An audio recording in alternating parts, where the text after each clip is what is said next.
Hello, I'm Vedant, I am Josh. and today we'll be talking about pesticides in the Great Lakes. So, to start, there are pesticides in the Great Lakes, and it Yup. is affecting the humans who use the Great Lakes, and as well as the animals and plants who live in the Great Lakes. And it's an issue that needs to be solved. Yeah, this is largely due to agricultural runoff. So, what happens is they'll use these pesticides on their crops, but a certain amount of that will go into the soil, and even on the plant, it can run off when the next time it rains. The runoff will go into the soil underground and eventually get into the Great Lakes. And this affects us humans in many ways, including like your nervous system. It may irritate your skin. It may affect hormones or endocrine, and it can cause carcinogens and types. And if you have, carcinogens can cause cancer. Yeah, And it has a lot of environmental impacts, like for animals and fish in the Great Lakes. It can be lethal if they're exposed to a certain amount of it, and it can have a pretty large effect on businesses like fishing and just other businesses running around the Great Lakes, because obviously they have no fish to catch if they're all dead due to pesticides. yeah, and another way that it affects the fish is that, as Josh said, it can be lethal to many fish, and it spreads through fish extremely quickly. Something interesting that we found is that it actually passes through the food chains of these fish, and it goes from even the little plankton that even the small little fish eat, and then it passes through the food chain to all the other bigger fish in the Great Lakes. Yeah.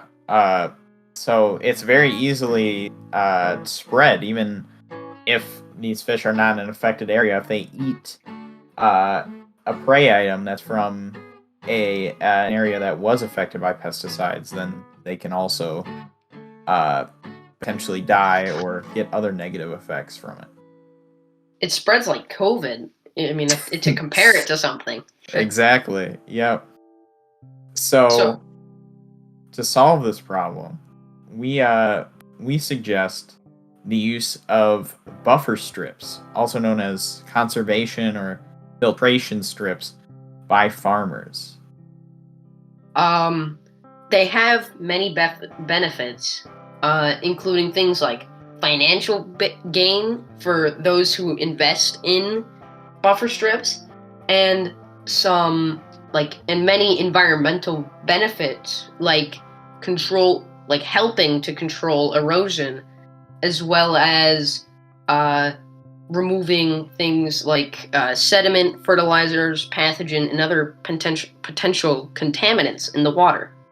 Yes, a buffer strip, essentially what it is it's an area usually minimum like 30 feet across by a body of water, and it's an area of heavy vegetation where it's very well kept up and everything, and the root systems underneath this help to control runoff. Yeah, and to go further on the financial benefits of investing in buffer strips, um, you can, let's say, Farmer Jim uh, invests $700 in buffer strips in 15 years from interest, as well as the government and all the crazy, the little rules that they have. In 15 years, you will have from your $700 investment $15,400 from just that investment.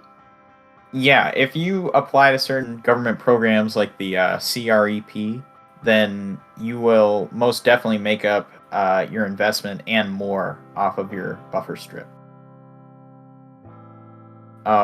Now, we though we suggest buffer strips, we are not necessarily against pesticides. We are not advocating for them to be eradicated.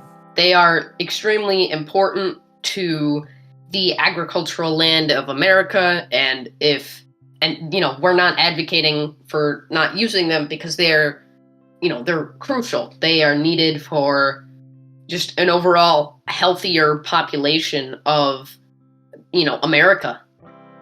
Yeah, they really without them our food supply would be pretty crippled. They lead to higher yields as well because obviously less of them are eaten by pests.